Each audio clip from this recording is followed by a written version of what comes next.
Departemen Pendidikan Guru Pendidikan Anak Usia Dini.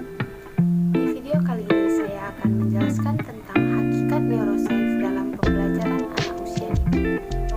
Poin yang pertama, ruang lingkup bahasan neuroscience dalam pembelajaran anak usia dini. A. Seluler molekuler.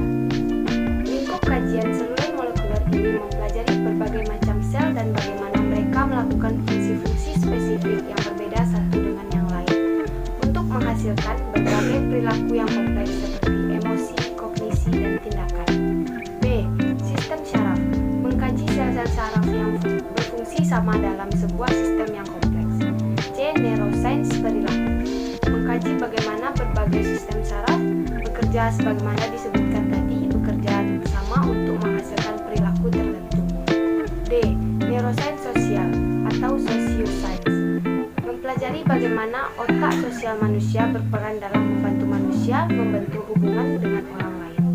Neuroscience kini menjadi satu-satunya bidang ilmu yang mengalami perkembangan paling pesat.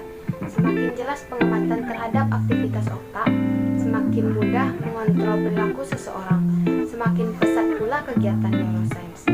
Yang kedua, tujuan dan manfaat neuroscience dalam pembelajaran anak usia dini. Tujuan utama dari ilmu ini adalah mempelajari dasar-dasar biologis dari setiap perilaku. Artinya, tugas utama dari neuroscience adalah menjelaskan perilaku manusia dari sudut pandang aktivitas yang terjadi di dalam otaknya. Adapun manfaatnya adalah agar mengetahui fungsi otak yang telah bekerja dengan baik dan kita bisa mengarahkannya. 2. Pengertian neuroscience dalam pembelajaran anak usia dini. Neuroscience merupakan suatu bidang kajian mengenai sistem syaraf yang ada di dalam otak manusia. Neuroscience juga mengkaji tentang kesadaran dan kepekaan otak dari segi biologi, persepsi, ingatan, dan kaitannya dengan pembelajaran. Sistem syaraf dan otak merupakan bagian fisikal bagi proses pembelajaran manusia. Sejarah neuroscience. Sekilas mengenai neuroscience. Neuroscience bukanlah ilmu baru. Ilmu ini bisa menjejaki dalam sejarah ilmu kedokteran, terutama yang mempelajari tentang otak. Sejumlah Nobel kedokteran diberikan untuk para penemu di bidang neuroscience. Namun, tahun 1900 hingga 2000-lah neuroscience mengalami perkembangan yang sangat pesat. Ketika Presiden Amerika George Bush Senior menetapkan dekade otak di Amerika, dalam 10 tahun tersebut ribuan temuan dipublikasikan dan berbagai bidang memanfaatkan temuan-temuan itu. Selain Bobby dan kawan-kawan yang memanfaatkannya, dapat dicatat ada Daniel Goleman yang memanfaatkan neuroscience untuk teori kecerdasan emosinya, Dana Zahar terkenal dengan teori kecerdasan spiritualnya, Paul G. Stolz dengan teori kecerdasan tantangan, dan masih banyak lagi. Kesemarakan kajian neuroscience bertambah-tambah lagi ketika Presiden Obama pada tahun 2014 meluncurkan proyek riset otak bertajuk BRAIN atau Brain Research Toward Advancing Innovative Neuroteknologi Imitatif.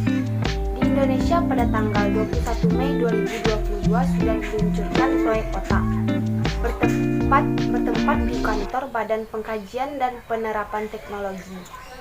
Dan masyarakat neuroscience Indonesia telah meluncurkan peta jalan untuk riset dasar dan pengembangan neuroscience, tetapi kurang mendapatkan perhatian dari pihak yang berwenang. Yang kelima, temuan penting perkembangan otak mengidentifikasi jendela kesempatan kemampuan otak anak. Perkembangan otak bergantung pada hubungan timbal balik yang kompleks antara gen-gen dan lingkungan.